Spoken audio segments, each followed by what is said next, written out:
Hay ciertas cosas que un padre nunca imagina que va a necesitar hacer en la vida. Una de ellas es mirar a los ojos de un policía y confirmar que sí, esa arma pertenecía a mi propio hijo y que sí, yo creía que él planeaba matarme esa tarde soleada en Puerto Vallarta. Mi nombre es Joaquín Cárdenas, tengo 72 años y soy contador jubilado. Pasé la mayor parte de mi vida trabajando sobre innumerables balances y declaraciones de impuestos aquí en Puerto Vallarta, Jalisco. Una ciudad que creció junto conmigo, que vi transformarse de un pueblo de pescadores en uno de los destinos turísticos más importantes del Pacífico mexicano. Hoy, con sus hoteles de lujo y playas disputadas, casi no reconozco más el lugar donde crié a mi familia. Si te está gustando esta historia, dale like y suscríbete al canal Voz de los Abuelos. Deja en los comentarios desde dónde nos estás viendo y qué hora es cuando estás escuchando esto. Todos los días tenemos historia nueva aquí en este canal. Me encantará saber quién me está oyendo del otro lado, si es por la mañanita con un cafecito o por la noche antes de dormir. Durante casi 5 décadas, me levanté todos los santos días con el sol naciendo. Tomaba mi café de olla con un pedazo de pan dulce que mi finada Esperanza preparaba y me iba a la oficina de contabilidad que abrí cuando aún era un muchacho lleno de sueños. Nunca fui hombre de lujos. Crecí viendo a mi padre romperle el lomo en la pesca. Entonces, sabía bien el valor del trabajo honesto. Por eso mismo, ahorré cada centavo sudado. Invertí en algunos terrenos cuando la ciudad aún no era esta selva de concreto y logré darle una vida cómoda a mi esposa y a mi hijo único, Enrique. Enrique, desde pequeño ya mostraba que era diferente a mí. Mientras yo gustaba de la sencillez, él tenía ojos que brillaban para las cosas caras. Cuando su madre murió hace 7 años, parecía que el último hilo que nos unía se había roto. Pero seguí siendo padre, seguí ayudando, aun cuando él empezó a meterse con negocios raros y amistades peores todavía. Un padre es padre hasta el último suspiro, pensaba yo. Lo que no imaginaba es que un sábado de cielo despejado, como tantos otros, estaría sentado en un restaurante frente al mar, con la brisa salada en la cara, escuchando a un mesero que nunca había visto antes avisarme que mi propio hijo planeaba quitarme la vida. Y fue justamente ese muchacho, Rafael, quien cambió el rumbo de mi historia. Pero antes de contar cómo pasó todo ese día, necesito que entiendas cómo llegamos hasta ahí. Nací en 1953, en una casa sencilla de adobe en la Cruz de Guanacaxtle, pueblo vecino de Puerto Vallarta. Mi padre, Antonio Cárdenas, era pescador, como casi todos los hombres de esa época en la región. Mi madre, doña Teresa, lavaba ropa ajena y cosía cuando le sobraba tiempo. Éramos pobres, pero nunca se les pasó por la cabeza que yo seguiría el mismo camino difícil.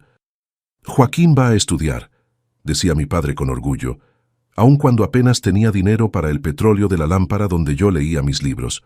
Fui el primero de la familia en terminar la secundaria y después conseguí un lugar en el curso técnico de contabilidad en Guadalajara. Iba y venía en camión todos los días, 3 horas de viaje de ida y otras 3 de vuelta.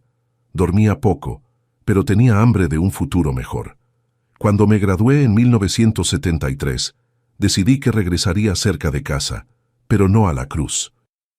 Escogí Puerto Vallarta, que empezaba a crecer y necesitaría gente que entendiera de números. Comencé trabajando en la oficina de un contador más viejo, don Adalberto. El hombre tenía manos temblorosas y vista cansada, pero me enseñó todo lo que los libros no mostraban. Joaquín, me decía siempre, no es solo de cálculos que vive el contador, es de la confianza. La gente te entrega el corazón de su negocio. Me tomé eso en serio. En 2 años, cuando don Adalberto se jubiló, compré su pequeña oficina, pagándola en muchas mensualidades, y comencé mi propia trayectoria. Era una sala modesta en la parte vieja de la ciudad, con una máquina de escribir Olivetti que hacía un ruido de disparos cuando yo escribía los balances y pilas de libros contables que llenaba a mano con una pluma fuente que me regaló mi primer cliente importante, un hotelero español. Mi rutina era siempre la misma. Llegaba a las 7, abría las ventanas para que entrara la brisa del mar, aún en los días más fríos, organizaba mis papeles y empezaba el día con un cafecito que la dueña de la panadería de la esquina me traía. Fue en esa panadería donde conocí a Esperanza. Ella era maestra de primaria y siempre paraba ahí antes de ir a la escuela.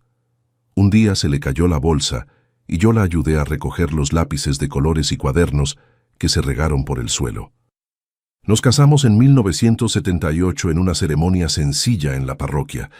Ella usó un vestido blanco que su mamá le había hecho y yo ahorré durante meses para comprarme un traje nuevo. Nuestra luna de miel fue en Mazatlán, Sinaloa. 3 días hospedados en un hotel familiar, comiendo mariscos y planeando nuestro futuro.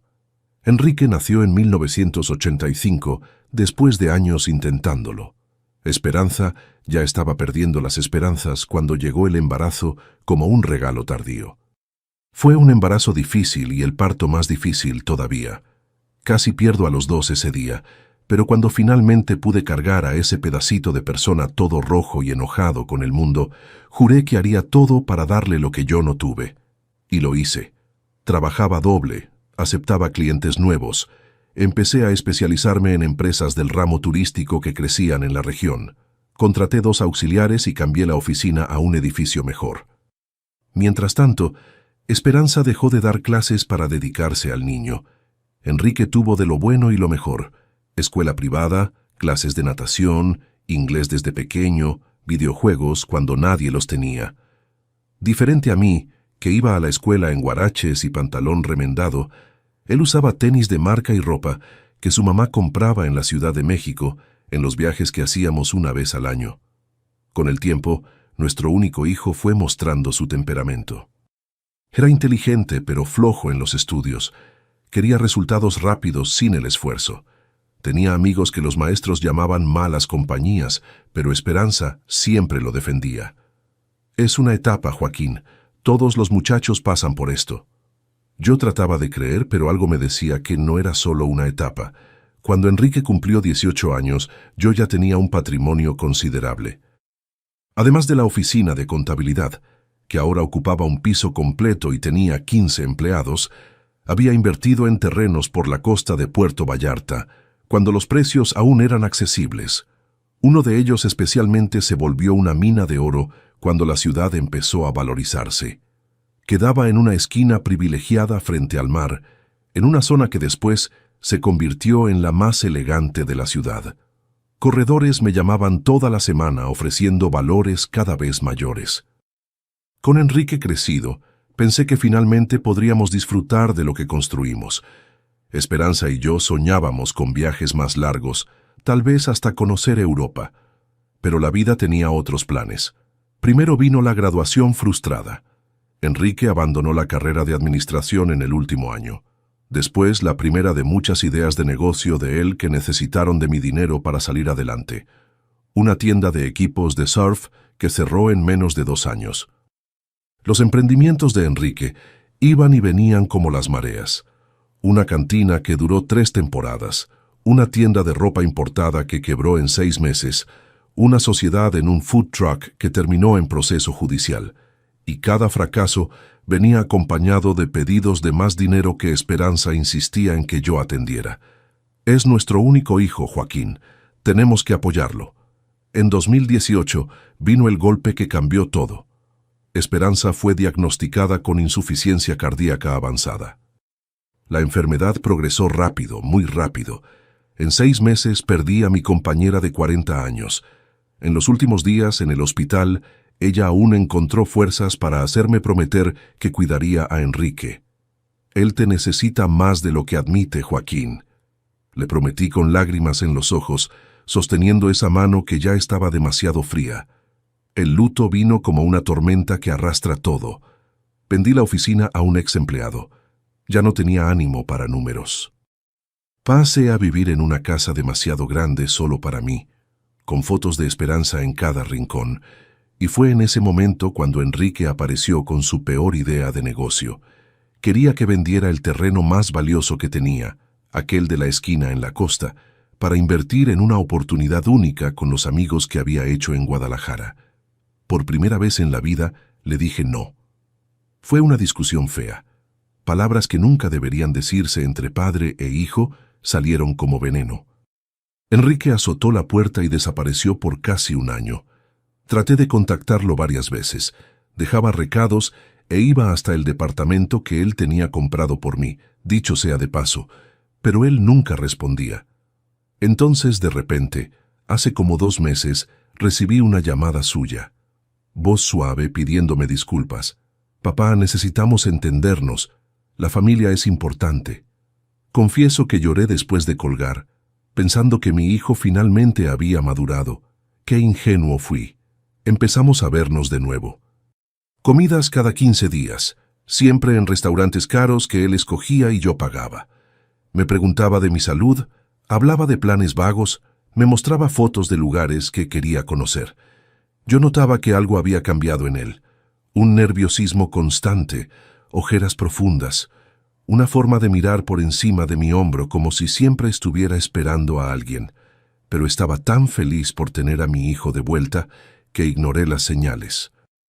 Hasta ese sábado, cuando me llamó muy temprano, con una emoción que no combinaba con el Enrique que yo conocía. «Papá, vamos a comer hoy. Tengo una sorpresa buena. Quiero platicar sobre el futuro». Quedamos en el Capitán de los Mares, un restaurante caro frente a la playa central, donde las mesas en la terraza tienen vista al mar azul turquesa que hizo famosa a nuestra ciudad. Yo no sabía, pero ese sería el día en que un mesero que nunca había visto antes salvaría mi vida. Esa mañana de sábado desperté con un presentimiento extraño. El cielo estaba de un azul tan intenso que parecía irreal, como esos paisajes de postal que les venden a los turistas. Tomé mi desayuno solo, como siempre hacía desde que Esperanza se fue. La casa hacía eco vacía. A veces aún me sorprendía llamándola cuando escuchaba cualquier ruido. Me arreglé con cuidado para encontrarme con Enrique. Me puse mi camisa azul marino de botones, la que Esperanza siempre decía que combinaba con mis ojos, y ese reloj viejo que heredé de mi padre. No era nada de valor, pero cargaba las memorias de un hombre honesto. Me puse un poco de esa colonia que me regaló en Navidad pasada la vecina, doña Lourdes, que siempre se preocupa por mí desde que quedé viudo. Llegué a El Capitán de los Mares unos 15 minutos antes de lo acordado. Siempre fui así, puntual hasta de más. Mejor esperar que ser esperado, decía mi papá. El restaurante quedaba en una casona histórica, restaurada con una terraza amplia de madera que se extendía casi hasta la arena de la playa. Escogí una mesa en la esquina desde donde podía ver tanto el mar como la entrada. Me gustaba observar a las familias paseando, los perros corriendo en la arena, las lanchas coloridas de los pescadores a lo lejos, pequeñas alegrías que me ayudaban a seguir adelante. El mesero vino a anotar mi pedido, apenas una agua mineral por lo pronto. Esperaría a Enrique para pedir la comida. Fue cuando noté que no era el mesero de siempre, aquel señor de cabello canoso que ya me conocía por mi nombre. Era un muchacho joven de unos 25 o 26 años, cabello oscuro, cortado corto y mirada atenta. Su gafete decía «Rafael». Sonrió educadamente y se alejó. Enrique llegó media hora tarde, como de costumbre. Nunca aprendió el valor de la puntualidad. Aun después de tantas pláticas sobre respetar el tiempo de otros, entró con esa forma suya de dueño del lugar, pecho inflado, barbilla alzada, saludando a los empleados como si fueran viejos amigos, aunque nunca los hubiera visto antes. «Papá, disculpa la tardanza, el tráfico estaba del demonio», mintió mientras me daba un abrazo rápido y superficial. Noté que vestía una chamarra de cuero cara, a pesar del calor. Parecía nervioso. Se pasaba la mano por el cabello cada pocos minutos y sus ojos recorrían el restaurante como si buscaran a alguien. «Está bien, hijo. Acabo de llegar también», mentí yo para no empezar con reclamos. «¿Cómo estás?» «Bien, bien, muy bien, de hecho», respondió él tamborileando los dedos en la mesa. «Las cosas finalmente están saliendo bien, ¿sabes? Tengo unos contactos nuevos, gente importante». Empezó a hablar de negocios vagos, usando términos en inglés que yo no entendía muy bien, mencionando cifras que sonaban exageradas, hasta para los estándares de Puerto Vallarta. Mientras hablaba, pedía tragos caros, sugiriendo platillos de langosta y camarón, como si el dinero no fuera problema. Yo solo asentía, observando con atención a ese extraño que era mi hijo. Fue cuando finalmente llegó al asunto que ahora entiendo era el verdadero motivo de esa comida. Papá, ¿se acuerda de ese terreno en la esquina del malecón? ¿El que usted compró allá en los años 80? Mi corazón dio un salto. Claro que me acordaba. Era mi bien más valioso, valuado en algunos millones, ahora que los grandes desarrollos habían transformado la costa de la ciudad. Me acuerdo, Enrique, ¿qué pasa con él? Entonces, bajó la voz, inclinándose sobre la mesa. Tengo una propuesta increíble, una constructora de la Ciudad de México, cosa grande de verdad. Quieren construir un hotel de lujo ahí, de esos de 6 estrellas, ¿sabe? Y adivine, están dispuestos a pagar 15% arriba del valor de mercado al contado. Respiré profundo. Esa historia sonaba demasiado familiar. Enrique, ya platicamos de esto. No tengo interés en vender ese terreno, es parte de lo que te voy a dejar algún día. Su cara se contrajo ligeramente, pero forzó una sonrisa. Papá, usted no entiende. Es ahora o nunca. Tienen plazo, tienen inversionistas extranjeros esperando. Yo intermedié todo, papá. Si se cierra, gano una comisión que resuelve mi vida. ¿Qué tipo de comisión?, pregunté, ya imaginándome la respuesta. 20% del valor, dijo, ojos brillando. Es mi oportunidad de finalmente acertar, demostrar que puedo ser exitoso, como usted siempre quiso. Negué con la cabeza. Hijo, eso no tiene sentido. Ninguna constructora seria paga 20% de comisión a un intermediario. ¿Y por qué no vinieron a hablar directamente conmigo? Su sonrisa desapareció completamente, dando lugar a una expresión que rara vez veía. Esa misma cara de cuando siendo niño lo cachaban en una mentira.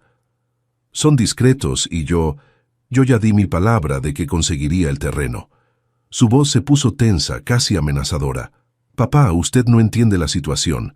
Realmente necesito que esto pase. Fue entonces cuando noté algo que me dejó helado. Sus manos temblaban y había un sudor excesivo en su frente, a pesar del aire acondicionado. Ya había visto esas señales antes en clientes desesperados que venían a mi oficina buscando soluciones milagrosas para deudas impagables. «¿Estás metido en algún problema, verdad?», pregunté directamente. «No es problema», desvió la mirada. «Son compromisos con personas que no les gusta esperar». En ese momento, el mesero Rafael se acercó para servir los platillos que habíamos pedido. Enrique pareció molesto con la interrupción. «Voy al baño», dijo abruptamente levantándose. «Cuando regrese, espero que usted tenga una respuesta más razonable sobre el terreno». Mientras él se alejaba hacia el fondo del restaurante, noté que había dejado la chamarra de cuero colgada en la silla. Fue en ese exacto momento cuando algo realmente inesperado pasó. El mesero Rafael, que acababa de servir nuestros platos, se inclinó como si fuera a acomodar algo en la mesa y habló en un susurro casi inaudible. «Señor, su hijo le va a hacer daño hoy. Lo escuché en el teléfono en el baño de empleados. Tiene un arma en la chamarra». Mi sangre se heló. Miré al muchacho, buscando alguna señal de broma o error, pero sus ojos estaban serios, preocupados. «¿Qué dijiste, muchacho?», pregunté, mi voz traicionando el shock. Entró por error al baño de empleados antes de llegar a la mesa. Estaba hablando con alguien por teléfono. Rafael continuó aún fingiendo acomodar los cubiertos. Escuché claramente, si el viejo no firma la transferencia hoy, lo resuelvo a mi manera. Después abrió la chamarra y revisó algo que parecía un arma. Miré hacia la chamarra de cuero colgada en la silla frente a mí. Había de hecho un bulto extraño en el bolsillo interno, algo pesado que deformaba la tela. Mi mente se negaba a creer. Mi propio hijo, pero todo empezaba a tener un terrible sentido. La insistencia desesperada por el terreno, las menciones a personas que no les gusta esperar, el nerviosismo excesivo. «¿Qué hago?», pregunté más para mí mismo que para el mesero. «Tengo una salida por la cocina. Puedo llevarlo hasta ahí o puedo llamar a la policía discretamente. ofreció Rafael con una madurez sorprendente para alguien tan joven. En ese momento tomé una decisión que cambiaría para siempre mi relación con mi único hijo. Respiré profundo, tratando de controlar el temblor que empezaba a apoderarse de mi cuerpo. «Llama a la policía», dije con una firmeza que ni yo sabía que tenía.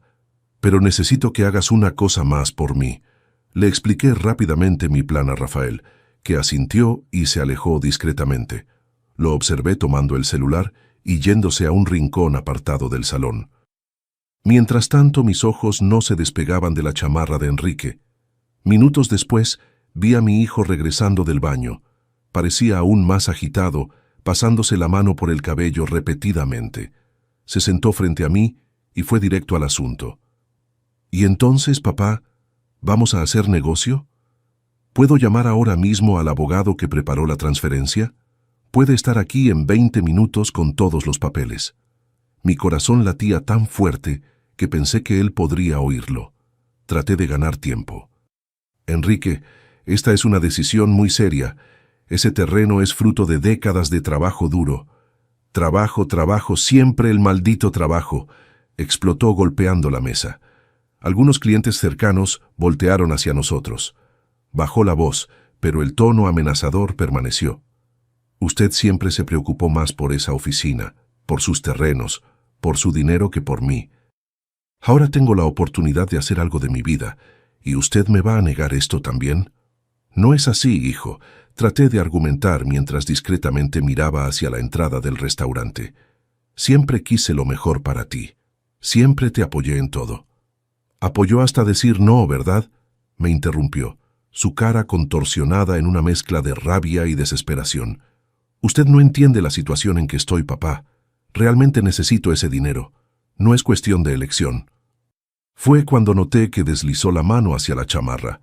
Mi corazón casi se detiene. «Está bien», dije apresuradamente. «Vamos a resolver esto, pero necesito ir al carro por mis lentes para leer cualquier documento. No firmo nada sin leer bien. Ya sabe cómo soy». Enrique pareció desconfiado por un momento, pero luego se relajó. «Está bien, voy con usted». «No hace falta, hijo. Sigue comiendo. La comida se va a enfriar. Regreso en un minuto». Vaciló, pero asintió. Me levanté con las piernas temblorosas y caminé lo más naturalmente posible hacia la salida. En el camino me crucé con Rafael, que hizo una leve señal con la cabeza, indicando que la policía venía en camino.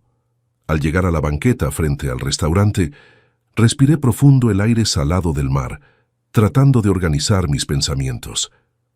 ¿Cómo llegamos a este punto? ¿En qué me había equivocado tanto en la crianza de mi único hijo? Las lágrimas que contenía empezaron a caer silenciosamente. Fue cuando vi una patrulla discreta parándose del otro lado de la calle. 2 hombres de civil salieron y vinieron hacia mí. Me identifiqué y expliqué rápidamente la situación. Uno de ellos, un señor de mediana edad con ojos gentiles que contrastaban con su físico imponente, puso la mano en mi hombro. «Señor Cárdenas, entendemos que esto es extremadamente difícil, pero necesitamos actuar rápidamente. ¿Está dispuesto a levantar una denuncia formal?». Esa pregunta pesó como una tonelada. Era mi hijo, mi único hijo, pero entonces recordé las palabras de esperanza en el lecho de muerte. «Cuídalo, Joaquín». Proteger a Enrique también significaba impedirle cometer un crimen horrible. «Estoy dispuesto», respondí con la voz quebrada. El plan se armó rápidamente. Yo regresaría a la mesa. Continuaría la conversación como si nada hubiera pasado. Los policías entrarían discretamente como clientes y se posicionarían en mesas cercanas. A mi señal, pedir más agua, actuarían.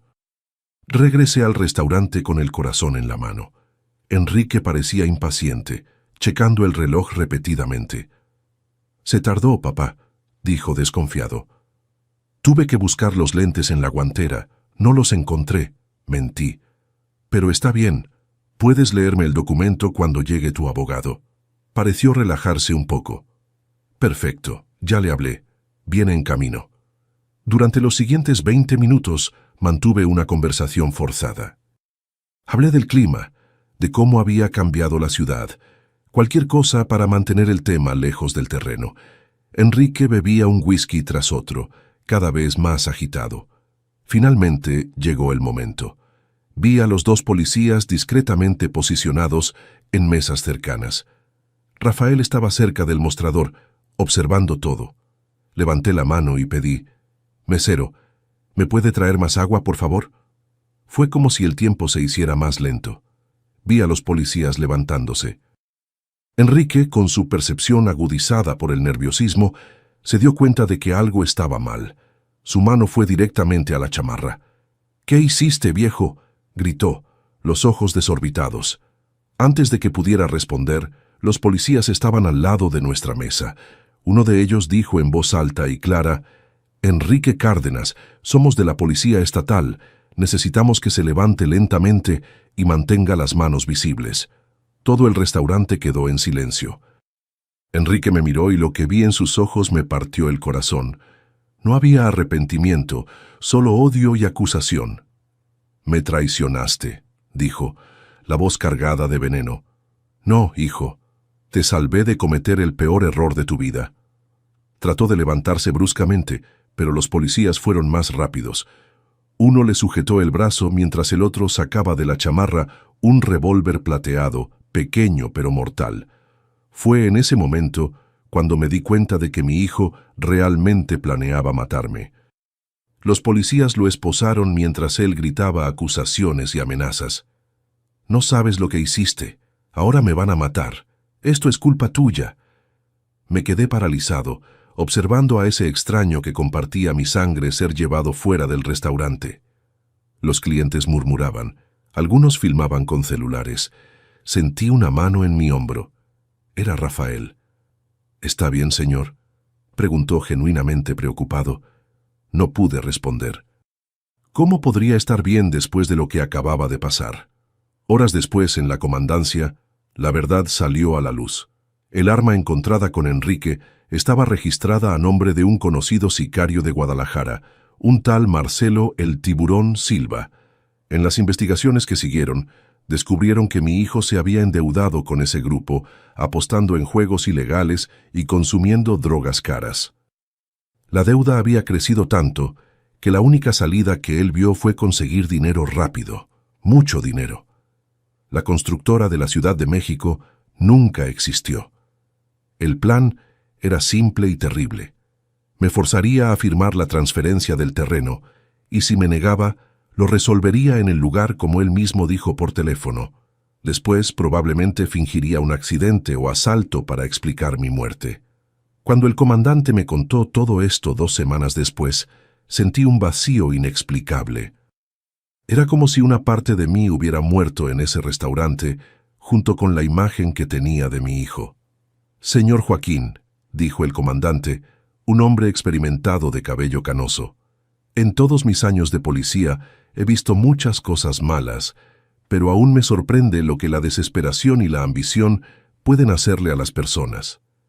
Hizo una pausa, como eligiendo las palabras. «Usted tuvo mucha suerte de que ese muchacho escuchara la conversación telefónica. Mucha, mucha suerte». ¿Suerte? ¿Será que fue suerte realmente? ¿O fue esperanza de alguna forma protegiéndome desde allá arriba? Salí de la comandancia con pasos pesados, cargando un peso invisible en los hombros. El sol se ponía sobre el mar, pintando el cielo de tonos anaranjados. Caminé hasta la playa y me senté en la arena como no hacía en años. Dejé que las lágrimas cayeran libremente mientras observaba las olas rompiendo en la playa. En ese momento entendí que había perdido a mi hijo mucho antes de ese sábado fatídico. Tal vez nunca lo había conocido realmente, y esa percepción dolía más que cualquier traición. En las semanas que siguieron al arresto de Enrique, viví como un fantasma en mi propia casa.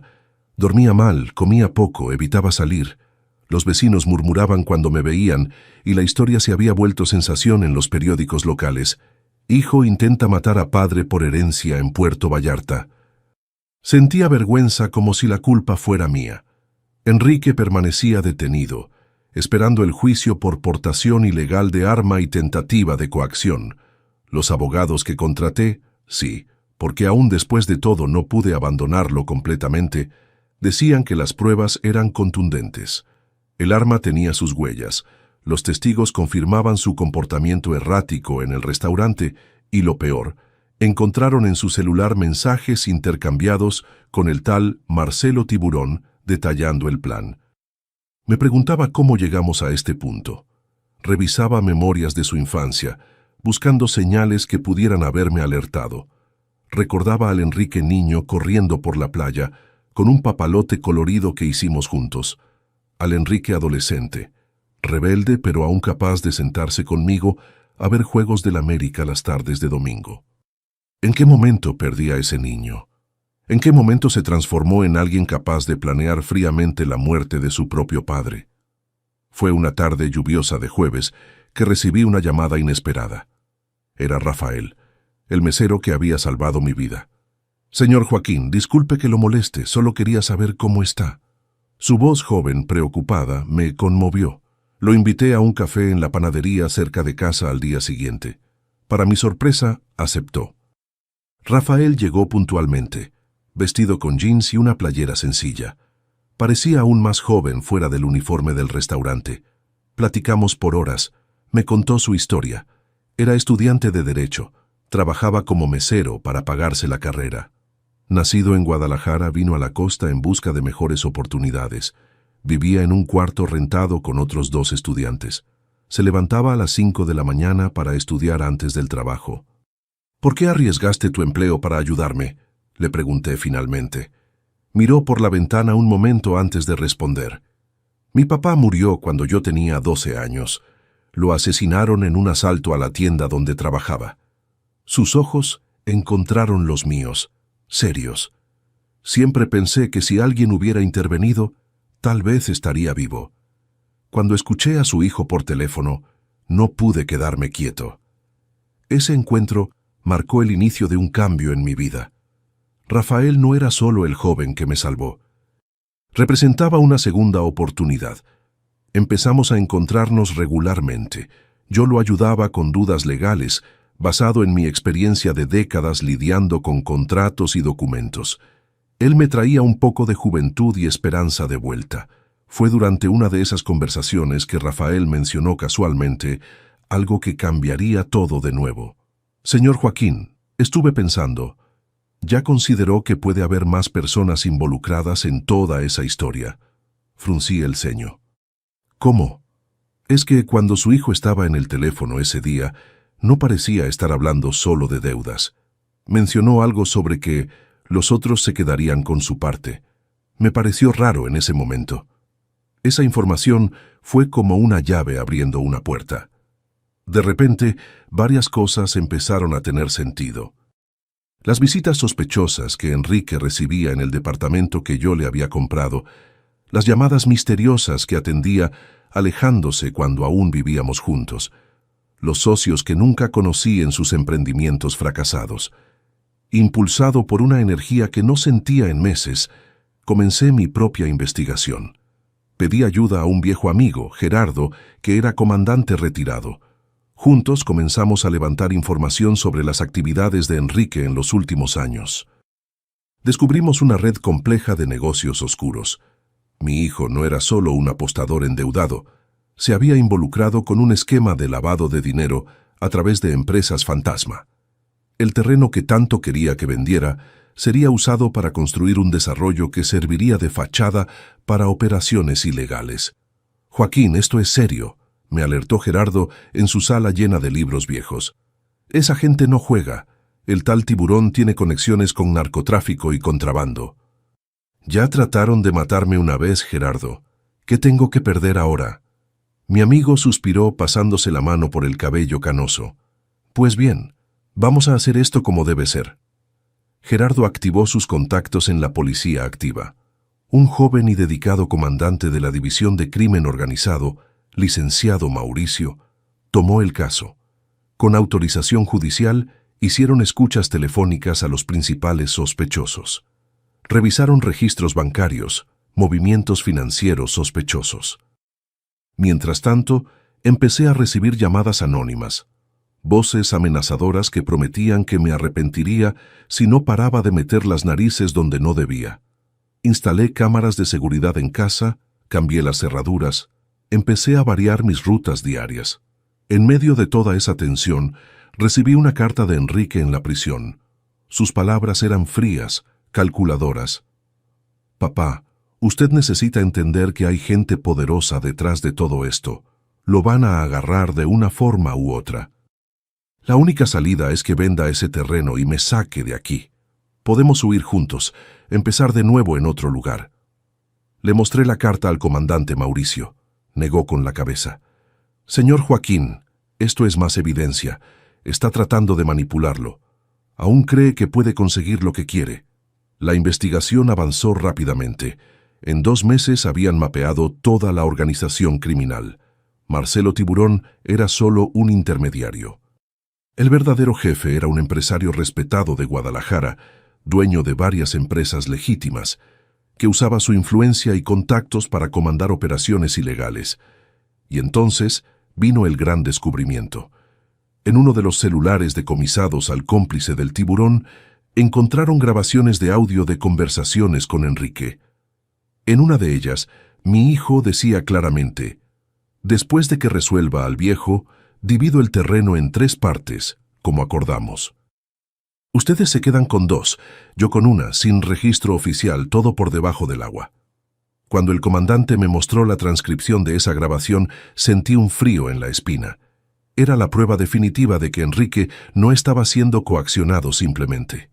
Era parte activa del plan. Mi propio hijo había orquestado mi muerte. «Señor Joaquín, con esta evidencia, las acusaciones contra su hijo serán mucho más graves», explicó el comandante. «Ya no será solo portación ilegal e intento de coacción, sino conspiración para homicidio calificado». Esa noche, solo en casa, lloré como no lloraba desde la muerte de Esperanza. Agradecí a los cielos que ella no estuviera viva para presenciar esa tragedia. Miré largamente nuestras fotos familiares en la pared, tratando de entender dónde todo se había descompuesto tanto. A la mañana siguiente, tomé una decisión que cambiaría para siempre el rumbo de la historia. Llamé al comandante Mauricio. «Quiero colaborar activamente en la operación contra esta banda. El terreno que querían, vamos a usarlo como carnada». El plan era arriesgado, pero calculado. Yo fingiría ceder a las presiones y aceptar vender el terreno. Los policías montarían una inmobiliaria falsa y programaríamos una reunión para finalizar la negociación. Sería la oportunidad perfecta para agarrar a todos los involucrados de una vez. Durante las semanas de preparación, viví en tensión constante. Tuve que hacer visitas a Enrique en la prisión, fingiendo que estaba considerando ayudarlo. Cada palabra, cada gesto era ensayado. Mirar a los ojos de ese hombre que una vez llamé hijo y mentirle descaradamente era lo más difícil que había hecho. «Estoy vendiendo el terreno, hijo, para ayudarte», dije, observando cómo sus ojos brillaron de ambición. «Sabía que entendería, papá», respondió con una sonrisa que no llegaba a los ojos. «Usted siempre fue inteligente». El día programado para la negociación, la oficina falsa de la inmobiliaria estaba equipada con cámaras y micrófonos ocultos. Policías disfrazados de empleados y clientes se esparcían por el local. Yo usaba un chaleco antibalas bajo el traje viejo por insistencia del comandante. Los criminales llegaron puntualmente. 3 hombres en trajes caros, con sonrisas falsas y apretones de mano firmes. Uno de ellos, que reconocí por las fotos, era el tal Tiburón, un hombre corpulento de cejas gruesas y un reloj dorado ostentoso en la muñeca. «Señor Joaquín, finalmente nos conocemos», dijo con una falsa cordialidad. «Su hijo habló mucho de usted». «Me imagino», respondí, controlando el temblor en la voz. La reunión comenzó. Se presentaron documentos, se discutieron valores. Yo interpretaba el papel del viejo ingenuo, haciendo preguntas obvias, pidiendo aclaraciones innecesarias. El abogado falso que me acompañaba, en realidad un policía, me orientaba con paciencia teatral.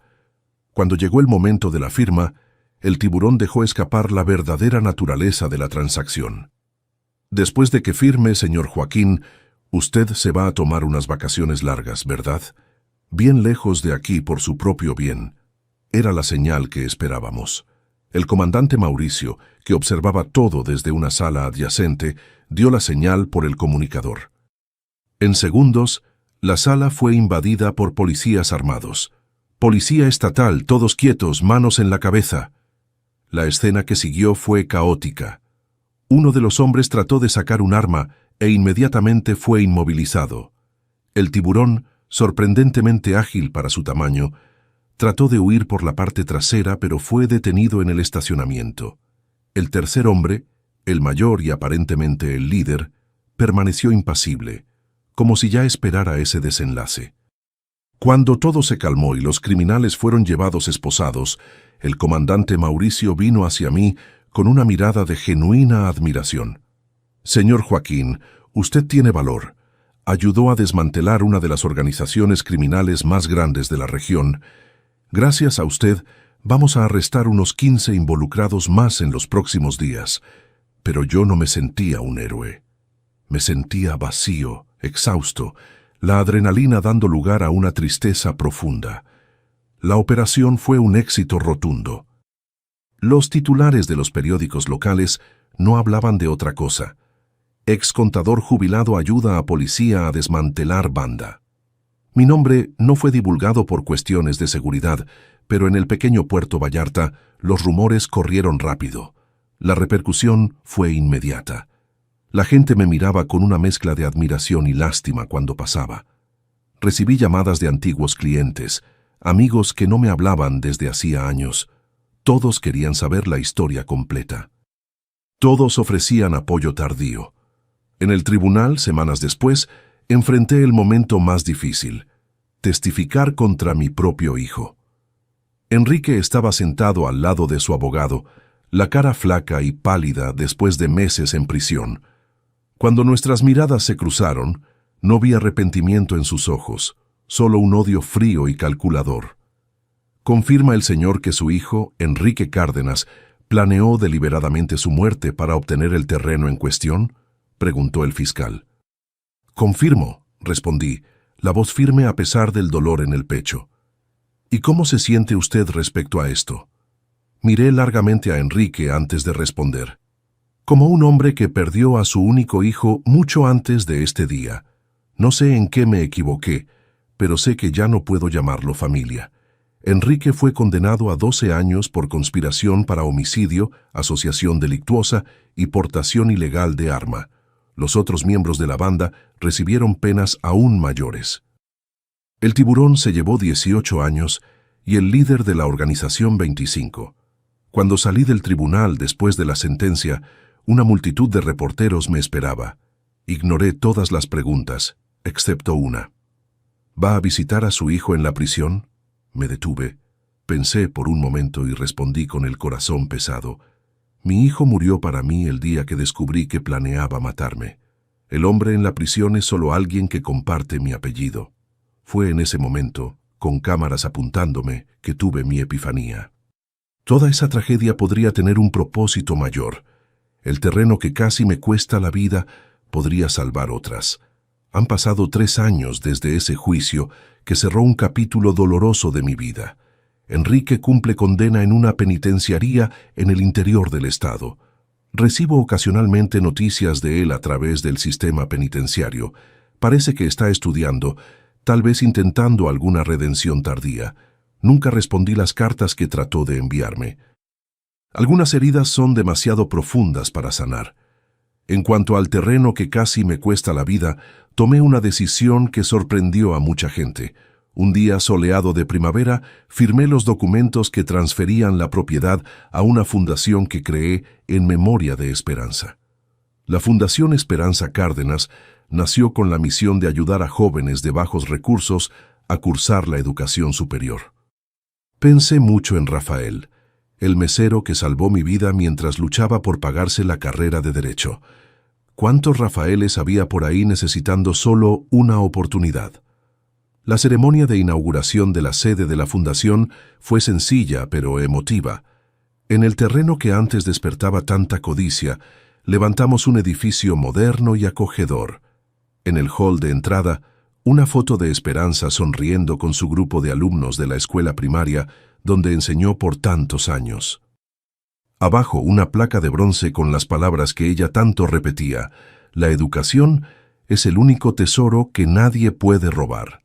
Señor Joaquín, la señora Esperanza estaría muy orgullosa, dijo Rafael, ahora graduado en Derecho y miembro del Consejo de la Fundación. Estaba a mi lado cuando corté el listón en la inauguración. Creo que sí, mijo, creo que sí. Rafael se convirtió en una presencia constante en mi vida. No reemplazó a Enrique. Nadie podría, pero llenó un vacío que ni sabía que necesitaba ser llenado.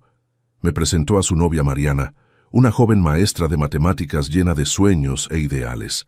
Los dos me invitaban a cenar en su departamento modesto, me incluían en celebraciones, me trataban como parte de la familia que estaban construyendo. Poco a poco fui aprendiendo a vivir nuevamente. Volví a caminar por la playa las mañanas de domingo, como hacía con Esperanza. Empecé a frecuentar un grupo de adultos mayores en el centro comunitario, donde jugábamos dominó y platicábamos de los tiempos pasados. Hice nuevos amigos, reencontré viejos conocidos. Una de ellas fue doña Juanita, viuda como yo, que había sido clienta de mi oficina de contabilidad en los años 90, cuando administraba una pequeña posada. Empezamos a encontrarnos para tomar café y platicar. Tenía una risa bonita e historias interesantes que contar. No era un romance. Éramos demasiado viejos para esas aventuras, pero una compañía cómoda que hacía los días menos solitarios. La historia del contador que ayudó a desmantelar una banda fue poco a poco siendo olvidada por la ciudad. Nuevos escándalos, nuevos chismes tomaron su lugar. Eso me trajo alivio. Nunca quise ser héroe, mucho menos a costa de una tragedia familiar. Una tarde particularmente hermosa, me senté en una banca en la playa para ver el atardecer. Los colores anaranjados se extendían por el cielo, reflejándose en las aguas calmadas. Una pareja de ancianos caminaba tomados de la mano por la arena y niños corrían persiguiendo gaviotas. La vida continuaba su flujo eterno, indiferente a nuestras pequeñas tragedias personales. Fue ahí, contemplando el horizonte, que empecé a comprender mejor todo lo que había pasado. No fue solo sobre un terreno valioso o un hijo ambicioso, fue sobre elecciones, las que hicimos y las que dejamos de hacer. Pensé en cómo crié a Enrique, dándole todo lo que el dinero podía comprar, pero tal vez no lo suficiente de lo que realmente importaba: límites, valores, consecuencias. Pensé en cuántas veces cerré los ojos a sus errores, justificando con el amor de padre que todo perdona. Cuántas veces Esperanza y yo no estuvimos de acuerdo sobre cómo educarlo y cómo generalmente cedía a sus opiniones más suaves. No me estaba culpando. Ya había pasado esa fase. Solo estaba reconociendo que nuestras historias están hechas de miles de pequeñas decisiones, algunas conscientes, otras no tanto, y todas ellas, sumadas, nos traen exactamente a donde estamos. En una de las reuniones de nuestro grupo de adultos mayores, conocí a don Antenor, un pescador jubilado de 85 años que aún mantenía una lucidez envidiable. Cuando supo mi historia, la gente siempre acababa sabiendo de una forma u otra, me dijo algo que se me grabó en el alma. Señor Joaquín, la vida es como la pesca. A veces echamos la red y viene pescado bueno. A veces viene pura basura del mar. Pero lo importante es que al día siguiente nos levantamos y echamos la red otra vez. Simple así. Seguir echando la red, seguir viviendo, aun cuando parece que solo estamos pescando desechos. En el segundo aniversario de la Fundación Esperanza Cárdenas, organizamos una ceremonia para entregar las primeras becas completas. 20 jóvenes de la región, seleccionados por su desempeño académico y situación financiera, recibirían apoyo total para cursar universidades. Entre ellos estaba la hermana menor de Rafael, una muchacha inteligente que soñaba con ser ingeniera. Durante la ceremonia, uno de los jóvenes seleccionados vino a agradecerme. Era un muchacho flaco, de ojos vivos e intensos. Me contó que era hijo de un pescador de Nayarit, que se levantaba a las 4 de la mañana todos los días para ayudar a su papá antes de ir a la escuela. Me recordó tanto mi propia historia que se me quebró la voz. «Usted está cambiando vidas», dijo, apretando mi mano con fuerza. «No, mijo. Ustedes son los que van a cambiar vidas. Yo solo estoy abriendo una puerta». A veces me pregunto qué pensaría Enrique si viera lo que hice con el terreno que tanto codició. Si entendería que esa propiedad que él veía solo como fuente de dinero rápido, ahora estaba generando algo mucho más valioso: oportunidades, sueños, futuros. Una vez al mes, hago el compromiso de ir hasta la sede de la fundación y platicar con los becarios. Quiero conocer sus historias, sus sueños, sus dificultades.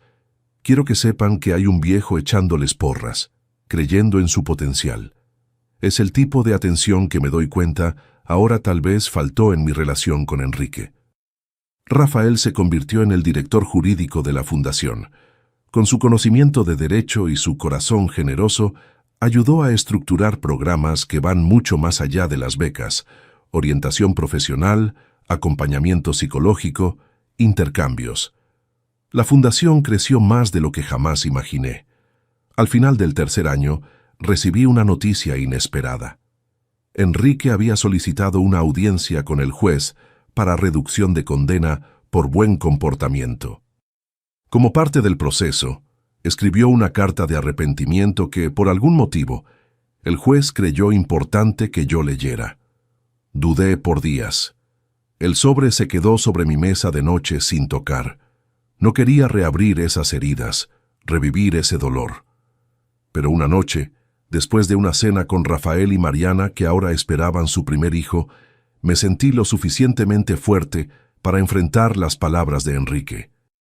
La carta era larga, escrita a mano con una letra que apenas reconocía, más controlada, más madura que los garabatos apresurados que siempre hizo. En las primeras líneas ya me di cuenta de que algo había cambiado. «Papá, escribo sin esperanza de perdón, solo con la necesidad de decir la verdad. No hay justificación para lo que planeé hacer. No hay disculpa para la persona en que me convertí. Viví años culpándolo a usted, a mamá, al mundo, por mis propias fallas. Ahora entiendo que yo era el único responsable de mis decisiones». Seguí leyendo, las lágrimas empañando mi vista ocasionalmente.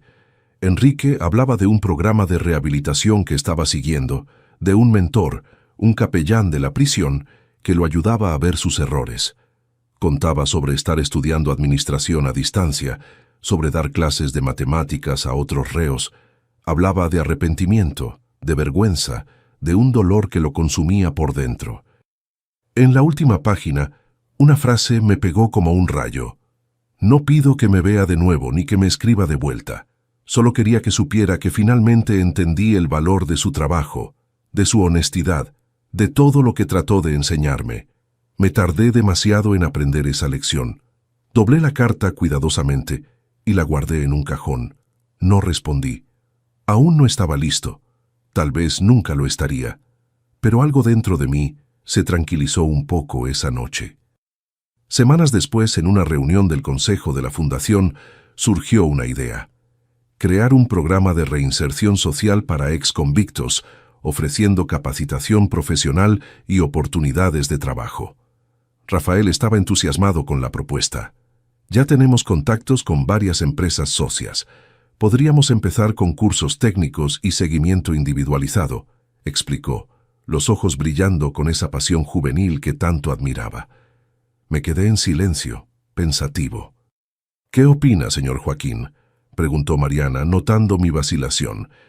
«Creo que es exactamente lo que haría Esperanza», respondí finalmente. El programa Nuevo Comienzo se lanzó 3 meses después. No mencioné a Enrique durante la planeación, ni sugerí que pudiera participar algún día.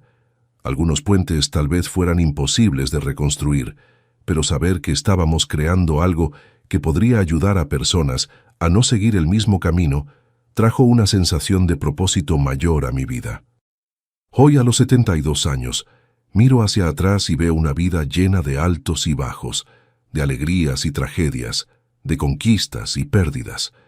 Veo al niño pobre de la cruz de Guanacaxtle que estudiaba a la luz de lámpara, al joven contador que abrió su propia oficina, al marido enamorado, al padre dedicado pero imperfecto, al viudo solitario, al hombre traicionado por su propia sangre y finalmente al anciano que encontró un nuevo propósito. No sé cuánto tiempo me queda en este mundo. Los doctores dicen que mi corazón está fuerte para la edad, pero todos tenemos nuestra fecha de vencimiento. Lo que sé es que quiero usar cada día que me quede para hacer alguna diferencia, por pequeña que sea. Cuando camino por el malecón de Puerto Vallarta, viendo los rascacielos que transformaron el pequeño pueblo de pescadores de mi juventud, siento una mezcla de nostalgia y admiración. La ciudad cambió, yo cambié, el mundo cambió. Pero algunas cosas permanecen constantes: el azul del mar, el viento que trae tormentas, la bondad que aún encuentro en los ojos de extraños. Si hay una lección que aprendí a través de todo esto, es que nunca es tarde para empezar de nuevo. Nunca es tarde para transformar dolor en propósito, traición en sabiduría, pérdida en donación. Rafael y Mariana me invitaron a ser padrino de su hijo, que debe nacer el próximo mes. Escogieron el nombre Antonio en honor a mi papá. Es un gesto que me conmueve profundamente. La continuidad de la vida, las nuevas generaciones, los ciclos que nunca terminan.